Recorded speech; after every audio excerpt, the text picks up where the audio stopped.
আপনি ল জানেন যে একটা লেবার যদি ওয়ার্কিং আওয়ার্সে মারা যায়, আপনি ল জানেন? হ্যাঁ, বলুন না। আপনি জানেন কি ল আছে বলুন, কম্পেনসেশন ল কি আছে? জানেন আমি। দুর্গাপুর মহকুমা হাসপাতালের সামনে তুমুল উত্তেজনা। দুর্ঘটনায় মৃত 2 ঠিকা শ্রমিকের পরিবার ও সহকর্মীরা ঠিকাদারি সংস্থার ম্যানেজারকে ঘিরে ধরে বিক্ষোভ। পরিবারের দাবি একজনকে চাকরি এবং 25 লক্ষ টাকা ক্ষতিপূরণ না দেওয়া পর্যন্ত হাসপাতালে মর্গ থেকে মৃতদেহ নেওয়া হবে না। শনিবার দুপুরের কাকসা রাজপথের কাছে 19 নম্বর জাতীয় সড়কে একটি কন্টেনারের ধাক্কায় মৃত্যু হয় 2 ঠিকা কর্মীর। দুর্ঘটনায় গুরুতর জখম হয় আরও 4 জন। বর্তমানে তারা মৃত্যুর সঙ্গে পাঞ্জা লড়ছেন বলে পরিবার সূত্রে জানা গিয়েছে। অভিযোগ, দুর্ঘটনার পর মৃত শ্রমিকদের ক্ষতিপূরণ দেওয়ার বিষয়ে ঠিকাদারি সংস্থার কর্তারা টালবাহানা শুরু করেন। রবিবার সকালে মৃত শ্রমিকদের পরিবার ও সহকর্মীরা দুর্গাপুর মহকুমা হাসপাতালে জড়ো হন। সেখানে ঠিকাদারি সংস্থার এক ম্যানেজার এসে 1 লক্ষ টাকা ক্ষতিপূরণ দেওয়ার কথা জানালে ক্ষোভে ফেটে পড়েন তারা। ম্যানেজারকে ঘিরে ধরে শুরু হয় ব্যাপক বিক্ষোভ। পরিস্থিতি উত্তপ্ত হয়ে উঠলে ঘটনাস্থলে পৌঁছায় পুলিশ মৃতদের পরিবারের সঙ্গে কথা বলে পরিস্থিতি স্বাভাবিক করার চেষ্টা করেন। তবে নিজেদের দাবিতে অনড় থাকেন পরিবারের সদস্যরা। তাদের সাফ বক্তব্য, মৃত শ্রমিকদের পরিবারের একজনকে চাকরি এবং 25 লক্ষ টাকা ক্ষতিপূরণ দিতে হবে। দাবি পূরণ না হওয়া পর্যন্ত দুর্গাপুর মহকুমা হাসপাতালের মর্গে থেকে মৃতদেহ নেওয়া হবে না। অন্যদিকে ঠিকাদারি সংস্থার ম্যানেজারের বক্তব্য, ক্ষতিপূরণ দেওয়া হবে, তবে কত টাকা ক্ষতিপূরণ দেওয়া হবে সেই সিদ্ধান্ত কর্তৃপক্ষই নেবে। এইদিকে দাবি পূরণ না হওয়া পর্যন্ত আন্দোলন চালিয়ে যাওয়ার হুঁশিয়ারি দিয়েছেন মৃত শ্রমিকদের পরিবার ও সহকর্মীরা। তাদের সাফ কথা, দাবি না মিটলে মর্গেই থাকবে দুর্ঘটনায় মৃত 2 শ্রমিকের দেহ। চাইছি ন্যায্য বিচার, ন্যায্য প্রাপ্য প্লাস চাকরি।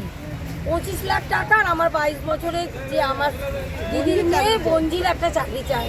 হাউসের ভেতরে দিই, রোডে দেওয়ার দরকার নেই, রোডে করবে না।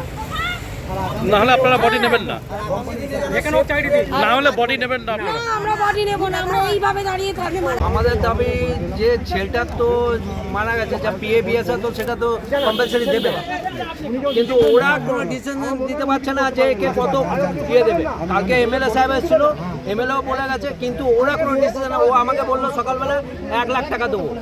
আমরা এটা মানতে চাই না। আমাদের 25 লাখ টাকা ডিমান্ড আছে এবং মেয়ের ব্যবস্থা করতে হবে। আমাদের ইএসআইসি বোনা সব কিছু তার আছে, ইএসআইসি আছে, পিএফ আছে, সব কিছু বলছি। ইন্স্যুরেন্স আছে, ইন্স্যুরেন্স থেকেও টাকা পাবে, 5-6 হাজার যত হয় 5-6 লাখ কমসে কম পাবে।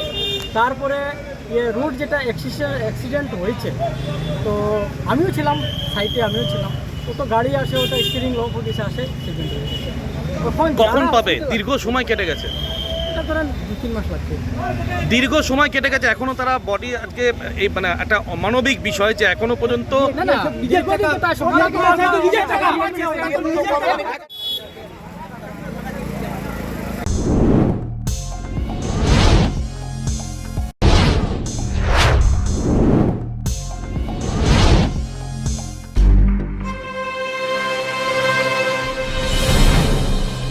জেলার সমস্যা হোক বা খুশির খবর, শহরের হাহাকার থেকে আপনার ব্যথা, জেলার গর্ব হোক কিংবা জেলার মেধা, গ্রামের অজানা গলি থেকে শহরের ব্যস্ত এলাকা, সব জায়গার খবরের ওপর রয়েছে নিউজ আই 24 ডিজিটালের নজর।